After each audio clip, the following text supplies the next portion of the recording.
Hi guys, നമ്മൾ ഇന്ന് കാണാൻ പോകുന്നത് ഈ അടുത്ത് റിലീസായ റീബോൺ റൂക്കി എന്ന കൊറിയൻ ഡ്രാമയുടെ ഫസ്റ്റ് എപ്പിസോഡാണ്. ഒരു സാധാരണ യുവാവിൻ്റെ ജീവിതം ഒരു നിമിഷം കൊണ്ട് കോടിക്കണക്കിന് രൂപയുടെ സാമ്രാജ്യവുമായി ബന്ധപ്പെട്ടതാണെങ്കിൽ എന്ത് സംഭവിക്കും? സ്വന്തം ശരീരം നഷ്ടപ്പെട്ട ഒരു ശക്തനായ ബിസിനസ്സുകാരൻ മറ്റൊരാളുടെ ജീവിതത്തിൽ ഉണർന്നാൽ എന്തൊക്കെ രഹസ്യങ്ങളാണ് പുറത്തു വരിക? സസ്പെൻസ്, മിസ്റ്ററി എന്നിവ നിറഞ്ഞ എപ്പിസോഡ് 1 എല്ലാവർക്കും സ്വാഗതം. സീരീസിന്റെ സ്റ്റാർട്ടിംഗ് കാങ് യെങ് ഹോയെ കാണിക്കും. അദ്ദേഹം ചോയ്സിംഗ് ഗ്രൂപ്പിന്റെ ചെയർമാനാണ്. തൊട്ടടുത്തുള്ള അദ്ദേഹത്തിന്റെ നെയിം സാങ് ചെ. ചെയർമാന്റെ അടുത്ത സുഹൃത്തും സഹായവുമാണ് ഇദ്ദേഹം. നായകൻ ഹ്വാങ് ജോൺ ഹ്യോനെ കാണിക്കുന്നുണ്ട്. അവനൊരു ഫുട്ബോൾ പ്ലെയർ ആണ്. നല്ല പ്ലെയർ ആയതിനാൽ ചോയ്സിംഗ് കമ്പനി അവനക്ക് 500 മില്യൺ വോൺ വാഗ്ദാനം ചെയ്യുന്നു. ഇത് അവനെ ഒരുപാട് സന്തോഷത്തിലാക്കുന്നു. അവൻ ക്ലബിൽ ചേരുകയും ഫോട്ടോസ് ഒക്കെ എടുക്കുകയും ചെയ്യുന്നുണ്ട്. ചെയർമാൻ കമ്പനിയിലെത്തുന്നുണ്ട്. മീറ്റിംഗ് സ്റ്റാർട്ടാവും. അവിടെ ഉള്ളതിൽ വെച്ച് ഏറ്റവും വലിയ കമ്പനിയാണ് ഇവരുടേത്. ആദ്യം 5ാമത് എത്തണമെന്നായിരുന്നു. ഇങ്ങനെ പോയാൽ ആദ്യത്തെ 10 കമ്പനിയിൽ നിന്ന് നമ്മൾ പുറത്താകുമെന്ന് തോന്നുന്നു എന്ന് ചെയർമാൻ പറയും. എനിക്ക് പ്രായമായി, വേറെ ഒരാളെ ഈ സ്ഥാനത്തിലേക്ക് നിർത്തേണ്ടി വരും. എൻ്റെ മക്കളിൽ ആരാണോ നല്ല പെർഫോമൻസ് ചെയ്യുന്നത് അവരെ ഞാൻ നിയമിക്കും. 1 മാസം സമയമുണ്ട് എന്ന് പറഞ്ഞ് അദ്ദേഹം പോകുന്നുണ്ട്. പിന്നാലെ അദ്ദേഹത്തിന് 2 മക്കളും കാണും. കാങ് ജെ സെങ് ചോയ്സിംഗ് കോർപ്പറേഷനിലെ പ്രസിഡന്റാണ്. ട്വിൻസിൽ ഇളയത് കാങ് ജെ കാങ് ചോയ്സിംഗ് കെമിക്കൽ പ്രസിഡന്റാണ്. മൂത്ത മകൾ. ഞാൻ നിങ്ങൾക്ക് 1 മാസത്തെ ടൈം നൽകിയത് 2 പേരിൽ ഏറ്റവും നല്ലത് ആരാണെന്ന് തെളിയിക്കണമെന്ന് പറഞ്ഞിട്ടാണ് എന്ന് പറഞ്ഞ് ചെയർമാൻ പോകും. എനിക്ക് അവരിൽ ആരെയെങ്കിലും കാണണം. ആരാണ് കൂടുതൽ ഈ സീറ്റിന് അവകാശി എന്ന് നോക്കണം എന്ന് പറഞ്ഞ് ചെയർമാൻ വീട്ടിൽ പോകുന്നുണ്ട്. അവർ ഒന്നിച്ച് ഭക്ഷണം കഴിക്കുവാണ്. ട്വിൻസ് 2 പേരും അവരുടെ പ്രൊജക്ടറിനെ പറ്റി സംസാരിക്കും. ചെയർമാൻ ദേഷ്യത്തോടെ പറയും, പ്രോഫിറ്റ് ലോസ് ചെയ്യുന്ന ഒന്നിനെ പറ്റിയും സംസാരിക്കണമെന്നില്ല. ഇതൊക്കെ കേട്ട് ചെയർമാന്റെ വൈഫ് ചോദിക്കും, ഹണി, എന്തേലും പ്രശ്നമുണ്ടോ? സഞ്ജയ് വന്ന് പറയും, ചെയർമാനെ ഒന്ന് പുറത്തു വരാൻ പറ്റുമോ? എനിക്ക് അങ്ങയോട് കുറച്ച് സംസാരിക്കാനുണ്ട്. അങ്ങനെ അവർ പുറത്തു പോകും. ചെയർമാന്റെ ഭാര്യ യൂൻഹിയെ അവളുടെ മകൾക്ക് കോൾ ചെയ്യും. അവളാണ് ഇതിലെ ഹീറോയിൻ കാങ് ബംഗ്യോൾ. അമ്മ പറയും, നിന്റെ അച്ഛന് നിന്റെ സിബിലിങ്സിൽ ഒരാളെ ചെയർമാൻ ആക്കണമെന്ന് വിചാരിക്കുന്നു. നീ പെട്ടെന്ന് അമേരിക്കയിൽ നിന്ന് വാ. ചെയർമാൻ കാറിലിരുന്ന് ഫയൽ വായിക്കും. ആ ഫയലിൽ തൻ്റെ മക്കളുടെ അഴിമതിയുമായി ബന്ധപ്പെട്ടതാണ്. വലിയൊരു അഴിമതി ഫയലിലുണ്ട്. അവർ കാറിൽ നിന്ന് ഇറങ്ങുന്നു. ആ ടൈം ചെയർമാൻ്റെ മക്കൾ കാറിൽ കയറും. നമ്മൾ 2 പേരും കൂടി ചെയ്ത എല്ലാ തട്ടിപ്പുകളുടെ ഫയലും അച്ഛൻ്റെ അടുത്തുണ്ട്. അവർക്ക് നല്ല പേടിയാവുന്നു. അവർ തർക്കത്തിലേക്ക് നയിക്കുന്നുണ്ട്. ആ ടൈം ഒരു ഗാർഡ് വരും. ഇവർ കാറുമായി അവിടെ നിന്ന് പോകുന്നുണ്ട്. ചെയർമാൻ വന്നപ്പോൾ കാറുണ്ടാവില്ല. നെക്സ്റ്റ് സീനിൽ ജോങ് ഹ്യോന്റെ അമ്മൂമ്മ വീഡിയോ കോൾ ചെയ്യും. അവർ 2 പേരും സന്തോഷത്തോടെ സംസാരിക്കും. ഇവരാണെങ്കിലോ 2 പേരും വീഡിയോ ഒക്കെ വാച്ച് ചെയ്യും. അതുകൊണ്ട് കാർ നേരെ ഓടിക്കില്ല. ജോങ് ഹ്യോൻ മുത്തശ്ശിയോട് സംസാരിച്ച് റോഡ് ക്രോസ് ചെയ്യലും ആക്സിഡന്റ് ആവും. കാർ അവിടെ നിർത്താതെ അവർ അവിടെ നിന്ന് പോകും. അവനക്ക് കുറച്ച് സീരിയസ് ആയിട്ടുണ്ടാവും. ഇവർ അവിടെ ആക്സിഡന്റ് സംഭവിക്കാത്തതുപോലെ ആക്കും. റോഡൊക്കെ ക്ലീൻ ചെയ്യും. ഒരു ക്ലൂവും വെക്കത്തില്ല. നെക്സ്റ്റ് സീനിൽ ചെയർമാൻ കാറൊക്കെ ശ്രദ്ധിക്കുന്നുണ്ട്. എവിടെയൊക്കെ പൊട്ടിയിട്ടുണ്ട്, എന്തൊക്കെ ക്ലിയർ ആയണി എന്നെല്ലാം.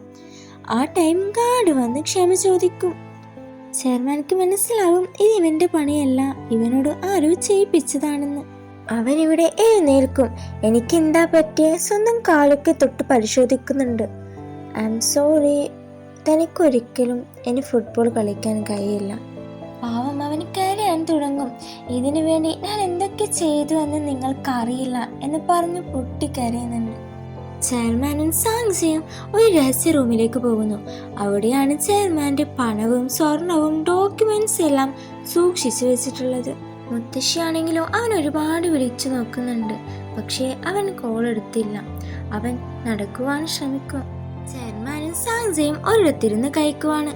നിങ്ങൾ കൂടെ ഉള്ളിടത്തോളം കാലം ഞാൻ ഇവിടെ തന്നെ തുടരും എന്ന് സാങ്ജയ് പറയും. ഹീറോയ്ക്ക് കാറിന്റെ നമ്പർ പ്ലേറ്റ് ഓർമ്മ വരും.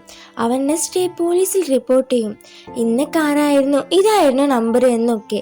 പോലീസാണെങ്കിലോ ട്വിൻസിന് അവനറിയാതെ മെസ്സേജ് അയക്കും. അവൻക്ക് കുറച്ചൊക്കെ ഓർമ്മ വന്നിട്ടുണ്ട് എന്ന് പറഞ്ഞ് അവനോട് പറയും, ഇത് കൊണ്ട് ശരിയാവില്ല, അവിടെ നിന്ന് പോയിക്കോളൂ എന്ന്. ആ ടൈം മുത്തശ്ശിയെ നോക്കുന്ന ഓണ്ടി വിളിച്ചു പറയും എന്ത് പറ്റിയെന്ന്. അവൻ പറയും എനിക്കൊരു തെളിവും ലഭിച്ചില്ല. എന്നാ നിങ്ങൾ വീഡിയോ കോൾ ചെയ്തൊരു റെക്കോർഡാണ്, നീ ആദ്യം അത് പരിശോധിക്കൂ. അവൻ അത് പരിശോധിച്ച് മനസ്സിലാക്കും കാർ ചോയ്സിംഗ് ഗ്രൂപ്പിലെ ചെയർമാൻ്റെതാണെന്ന്. അവൻ ആ കമ്പനിയിൽ പോയി ഫോട്ടേജൊക്കെ കവറിലാക്കി റിസപ്ഷൻ എടുത്തു കൊടുക്കും. ചെയർമാൻക്ക് അത് ലഭിക്കുന്നുണ്ട്. അയാൾ അത് തുറന്നു നോക്കി മനസ്സിലാക്കും കാർ എടുത്തുകൊണ്ട് പോയത് മക്കളാണെന്നും അവിടെ ഒരു ആക്സിഡന്റ് സംഭവിച്ചെന്നും. എന്നിട്ട് അവനെ വിളിക്കും. ഈ ഫോട്ടോസൊക്കെ കാണിച്ച് തനിക്കെന്നെ ഒന്നും ചെയ്യാൻ കഴിയില്ല. നിങ്ങൾ ഇത് എന്താ പറയുന്നത്? എനിക്കെൻ്റെ ജീവിതമാണ് പോയത്, എൻ്റെ ഫ്യൂച്ചർ കഴിഞ്ഞത് കഴിഞ്ഞു. ഞാൻ തനിക്ക് ചോദിക്കുന്ന പണം തരാം. ചെക്ക് കൊടുത്ത് പറയും എത്ര പണം വേണേലും എഴുതിക്കോളൂ, ഇതിൽ തനിക്ക് സുഖമായി ജീവിക്കാൻ പറ്റും. നീ വീണ്ടും വന്നാൽ ഞാൻ നിനക്ക് ഒന്നും തരില്ല എന്ന് പറയും. ദേഷ്യത്തോടെയാണ് ജൻഹ്യോൻ അവിടെ നിന്ന് പോകുന്നത്. ആട്ടും ചെയർമാന്റെ മക്കളെ ഇടിക്കുന്നുണ്ട്. ജുൻഹ്യോനുവിന് അവന്റെ മുത്തശ്ശിയുടെ കോൾ വരുന്നു. അവൻ അത് എടുത്ത് സംസാരിക്കും. എന്നിട്ട് അവൻ കോൾ കട്ട് ചെയ്ത് കുറെ കരയുന്നുണ്ട്. മുത്തശ്ശി, ഞാൻ നിങ്ങൾക്ക് നൽകിയ ഉറപ്പ് എനിക്ക് പാലിക്കാൻ കഴിഞ്ഞില്ല.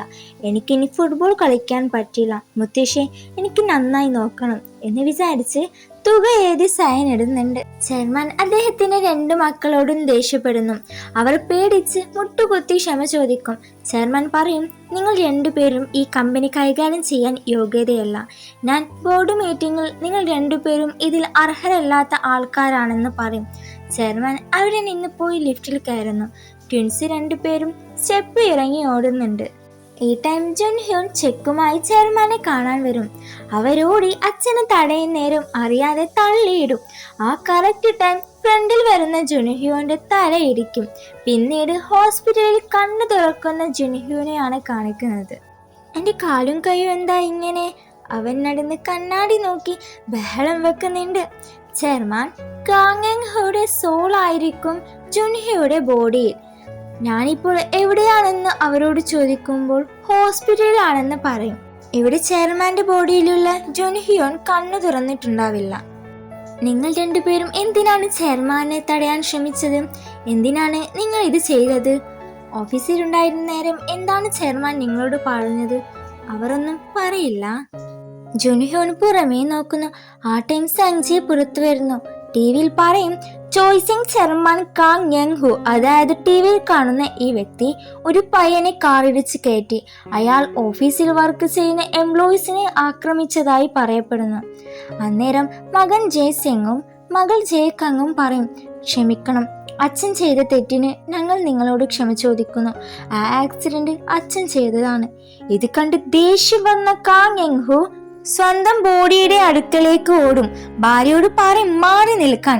എന്നിട്ട് ഓടി വരുന്നേരം കടുത്ത തലവേദന അനുഭവപ്പെടും, തല പൊട്ടുന്നത് പോലെ. അവിടെ വെച്ച് ഈ എപ്പിസോഡ് അവസാനിക്കും. പുതിയ ശരീരത്തിൽ ചെയർമാൻ തന്റെ യഥാർത്ഥ വ്യക്തിത്വം തെളിയിക്കുമോ? സ്വന്തം മക്കളുടെ ഗൂഢാലോചനകളെ തടയാൻ അദ്ദേഹത്തിന് കഴിയുമോ? നെക്സ്റ്റ് ഇനി എന്താണെന്ന് അടുത്ത എപ്പിസോഡിൽ കാണാം. Thank you for watching.